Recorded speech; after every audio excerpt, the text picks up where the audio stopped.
I am here with Dr. Scott Berman, who is a philosophy professor at St. Louis University in Missouri, the United States. Welcome, Scott. Thanks for joining us. Happy to be here. Thanks for asking. Your book, it's called Platonism and the Objects of Science.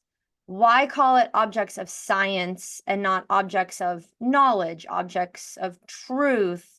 What are you doing when you say objects of science? Is there some difference?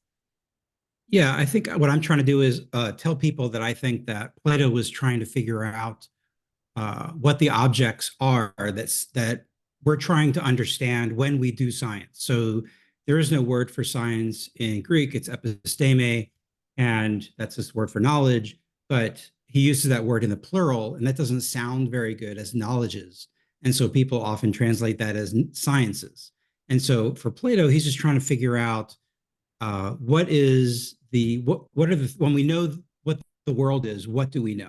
And he thinks that you can call it science, you can call it knowledge. It's just our trying to an intellectual grasp of the way the world is. And so I wanted to be sensitive to that. That's what Plato is doing. He's not talking about knowledge of something other than what scientists are trying to understand. He's doing the same exact project. That's what I was trying to get that idea across. Excellent. So glad to understand your title better. So the objects of science for Plato, that's what your book is about, right? Correct. Okay. Well, it's about what's about what a Platonist should say. So I'm not really doing textual historical work. That's a different book. I'm just talking about what I think Plato's idea was in a contemporary setting for what a Platonist should say the objects of science are. And I do think this is Plato's view, but I'm not trying to defend that. I'm just trying to assume that that's true about Plato and just talk about the idea itself and see whether or not it's true. Do you think it's true? I do think it's true. Okay, so there's all these other views that are in competition with Plato's view on what Yes. the objects of science are. In your book, you talk about nominalism, Aristotelianism in two different ways, and constructivism. And so Correct. is your view that because Platonism is true, the other ones are false? If Platonism is true, then the other views are false. Yes. It's a better explanation. And so why stick around with less good explanations? So just assume they're false and move on. Yeah. Okay.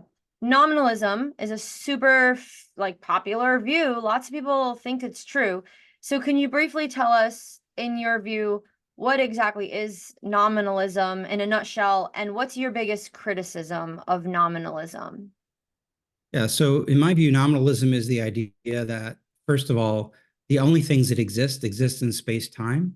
So if you can't point at them where they are or when they are somewhere in space time, then they don't exist.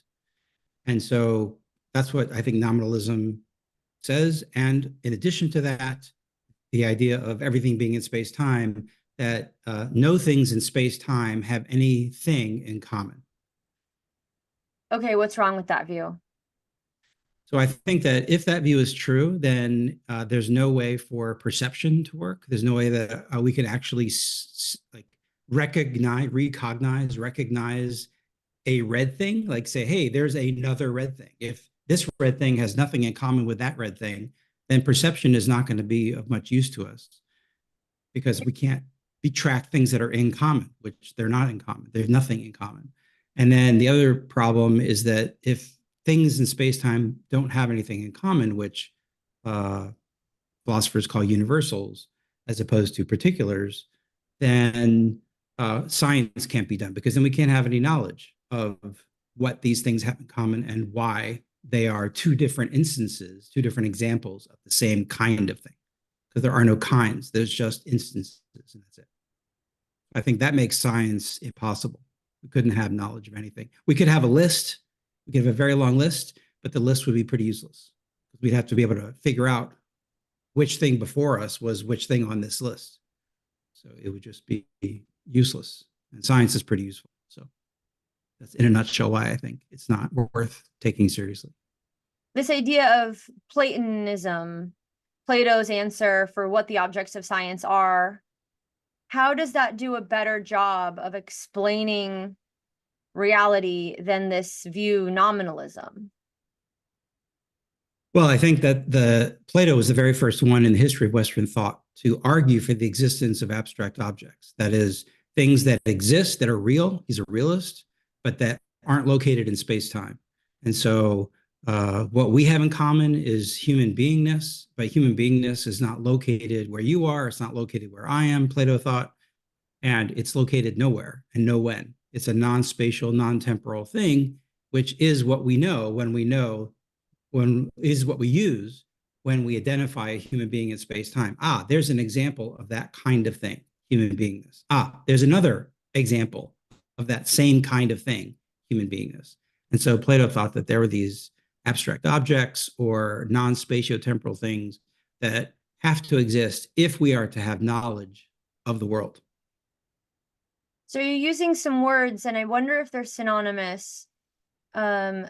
Kinds of things, universals, the thing every specific particular has in common. Are all of those like synonymous, or are they subtly different? I mean, I'm using them interchangeably, but throughout Yeah. history, philosophers have marked differences between them. But I think that when you're discussing how it is we have knowledge at all with a nominalist, any of those things, kinds, universals, commonalities, all those are objectionable. They don't make sense. They can't exist because they're not in space and time. Right. I see. And And then so I think that Plato is just saying that in order to have knowledge, there has to be something that exists in addition to the things in space time. What those are, we don't know. But in order to have knowledge, in order to have scientific understanding of the world, there have to exist these extra entities that are what we know when we know. Like when we know what red is, what we know is the nature of redness. We don't know this particular red thing. We see this particular red thing, and we can know that it's red insofar as we know what red is. so tell me But we if I don't. have this right. The nominalist says that we're looking at particulars and that scientists are looking at things limited to things in space and time.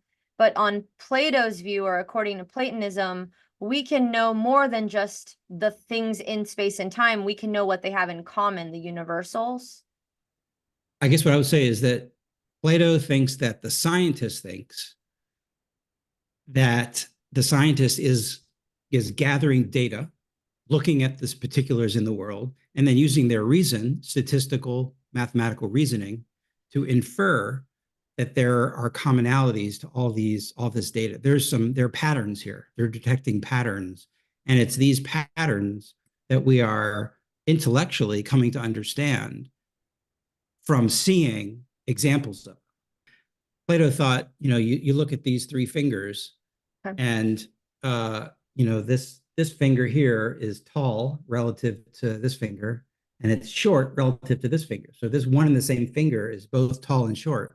And Plato thinks that when you have experiences like this, where one and the same thing is literally both tall and short, it summons the reason to try to figure out, well, what's going on here? How can one thing be two things? And so then in reasoning about it, well, oh, I see. So tallness and shortness must not be this finger. It must be a relation between this finger and not these two. But it is also the same relation between these two fingers, tallness or shortness, same way, right? And so you start reasoning about how to understand what you're seeing. Like what is going on here? And then you try to propose theory. So when I say reasoning, I don't mean deductive reasoning. I mean abductive reasoning. Like, what's the best explanation for the phenomena? It's risky. There's no guarantee that it's right, just like inductive reasoning. So all non-deductive reasoning is risky. No guarantee that if you reason well, inductively or abductively, that you're going to be right, but you have a better chance of getting it right if you do it well. Whereas deductive reasoning, if the premises are true and it's in the right form, logical form, it guarantees that conclusion's true, right? So there's less risk. But I think that scientific reasoning involves the non-deductive forms of reasoning, inductive and abductive, and of course, mathematical reasoning. Beautiful. In your book, going back to the book, you spent some time arguing against constructivism as well. It's an alternative theory to Plato's. So can you just, in a nutshell, what is constructivism? And then what do you think it's lacking? What's wrong with constructivism on your view? Sure. So constructivism is a natural way to not be a Platonist. So after you see that there's something wrong with nominalism because there's no commonalities, the spatiotemporal particulars, and you can't have any knowledge of anything, and you're forced into thinking that in addition to all the spatiotemporal things, there must also exist non-spatiotemporal things. The more natural way to think about that is that these non-spatiotemporal things are constructed by the mind, right? So that these commonalities to things would be constructed. People often say these sort of things, that the way we experience the world is by creating categories for ourselves to understand our experiences. Plato thought that these categories, these kinds, these universals were discovered by our reasoning. The constructivist thinks they're not discovered by our reasoning, they're created by our minds. And so a constructivist thinks, I mean, the usual term for this is conceptualism, but the term constructivism is from philosophy of mathematics, which I think better gets across the idea that you or us or God are making these abstract objects in order to help this world seem sensible to us or seem explicable to us. And so the idea is that that because these are abstract objects, they're creations of our minds. They're abstract. They're because of our thinking. And I think that anti-realist view is incorrect, because I think that in order for the constructivist view to, this is going to be more complicated, in order for the constructivist view to give the explanation it wants to give, it has to commit itself to the idea that this mechanism for creating abstract objects is in fact true. And that commits it to realism about a kind of thing, namely our ability to do this. And so constructivism, I argue, it's longer than this, but I argue it has a bootstrap problem. So it has to explicitly reject the very same thing it has to implicitly accept. So it rejects realism about the natures of things, the kinds of things, but in order to get this view off the ground and be plausible for explaining our experience, it has to presuppose implicitly that some form of realism about constructivism is true. And so I think it's a bootstrap problem. It's trying to pull itself up by its own bootstraps, and it can't do that. So the constructivists can be broken down, I'm hearing, in 3 different ways based on whose mind is constructing. Correct. Is it the particulars that they're constructing? Or is it, I mean, the categories. The categories themselves. So according to a constructivists, are we living in a shared world then? Well, that's a great question. For the theological voluntarists, God creates all the concepts for all of us. So if there is a God who has that ability, which I don't think there could be, to create these concepts, then all of us would share a world in which we live under those, explained by those concepts. But the Muslims have the Muslim world, and the Christians have the Christian world, and the Hindus. Well, this is, yes. Well, this is why people get angry with each other and have hostility toward each other about whether the other God is real or not. I see. Because even if you say God is constructing it, we have a lot of different stories of what God constructed. Yes, but I think people who, I mean, I don't know, but I think, I'm not an expert on this, but I think people who believe in God typically don't think that the God they believe in exists simply because they believe it. Sure. Okay. They think it really does exist independent of what they believe. And if you're a cultural relativist, then the idea, this one way this is expressed, is that our language makes available to us various concepts by which we can experience the world. And so the idea of the predicates in a language refer to the concepts that we accept in our linguistic community, in our language. And so you can only think about the world via those concepts. And so literally whoever controls the language controls the world for that community. Very powerful. And so then they would share a community, a world of those created by those concepts. The existentialist thinks that each person has to create their own uh, concepts for themselves, in which case we would not share a world. Okay. I think, though I don't argue this in the book, I do think that theological voluntarism, cultural relativism, unfortunately collapse into existentialism. And so I think that the constructivist has a big problem. But I don't talk about that issue in my book. So how does Plato solve this problem? Platonism doesn't have this problem. Can you explain how that is? Well, he shows that constructivism is internally incoherent. It's got this bootstrap problem. So he can dismiss it. He just rejects it as a possible explanation. So that means that if our concepts are not created, then if we have some, then we must have discovered them, not created them. I see. So Okay. he's just arguing a destructive dilemma. If it's not that, and there's only these two options, either we created them, if we have them, then we either constructed them or we created them. And if we didn't construct them, then we must, then we must have discovered them. Yeah. Okay. Curious. If a lot of the popular views about what the objects of science are came after Plato, how is it that they're so much All more of them. popular? Great Um, question. if like Plato, if say you're right and Plato's right, um, if we had the truth all along, why make up these worse stories that explain less?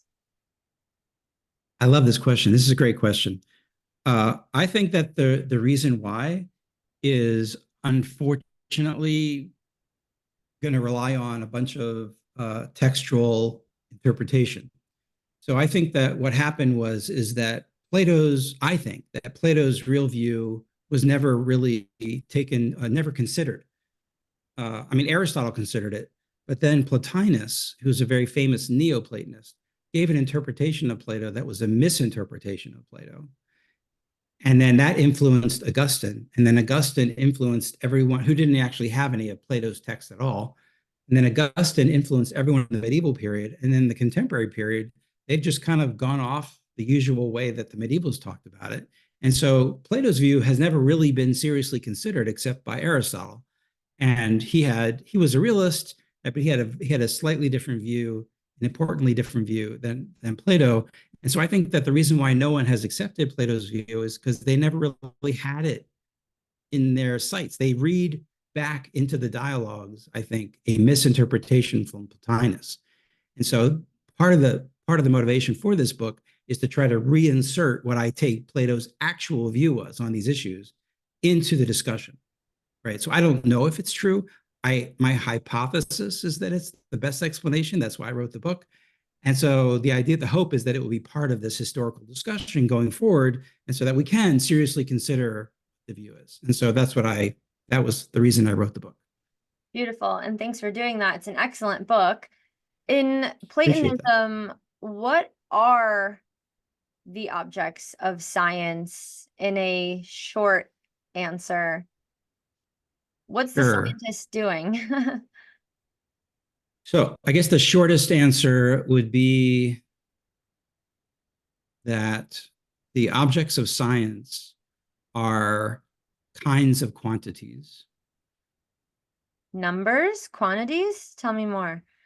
Like speed, there are many different kinds of quantities: speed, inertia, like all the kinds of things that scientists measure. They take quantitative measurements, and so the specific number, the specific quantity, would be a spatiotemporal thing, like 60 miles an hour, like a car going 60 miles an hour. But the kind of thing that is the speed, right, is not located in space time. And so the idea is that, say, redness would be a kind of quantity, right, of an amount of electromagnetic radiation. And then a red thing would have that quantity of electromagnetic radiation. Humanness, you said earlier, was an example. So Uh, humanness is a kind of quantity? I think so, an exceedingly complex one. Okay, when you say quantity, should I be thinking like quantity, not quality? Yes. Okay, so in a nutshell, in one word, the objects of science for Plato is is quantity, Kinds of quantities. kinds of. Okay, interesting. Last question. You already hinted at a little piece of it, so you can elaborate or go somewhere else. What do you now wish you put in the book that's not actually in the book? Anything? I think that my goal in writing the book was to write a book that was accessible to professional philosophers as well as the general public who has an interest, the educated public, not professional philosophers. So I wanted to write with as little jargon as possible. And that's how, I mean, I'm not saying I'm like this, but I mean, that's how Plato wrote. He wrote in everyday Greek. He didn't write in jargon. He thought everyday educated Greeks could understand what he was doing and benefit from it. We still discuss these things, these dialogues. You can say very deep thoughts in using just everyday language. And so I wanted to write a book that did that, and that I knew that if I wrote it for professional philosophers, it would have had to have been a much longer book because I would have had to have dealt with many, many more issues in much greater detail, but then the lay public would never read it. So I wanted to hit that sort of sweet spot where it was long enough to deal with the issues thoroughly and well, but not so detailed that the lay public wouldn't read it. So that was that was my aim. And so there are lots of things I left out. I could have gone into detail on on all of the issues in much more detail, but I didn't want to because I didn't want to put off the lay reader. So I think that as a promissory note, at the end of the book, I talk a little bit, I wave my hands a little bit about how this applies to ethics and social political philosophy and aesthetics. And so what I'm working on now is making good on that promise. I'm trying to work on those issues now, how this Platonic metaphysics applies to this, that we discover these objective truths about ethics and how to live uh, and live together. And so that's what I didn't put it in that book because I thought that was enough, and then separate it out. But it was a promissory note. So Ethics is a kind of quantity? yeah, Oh, wow. Okay. I'll stay tuned for the second book. Cool. sounds good. Yeah, Dr. I hope Scott so. Berman, thank you so much. Happy. Thank you very much. Excellent questions and fun discussion.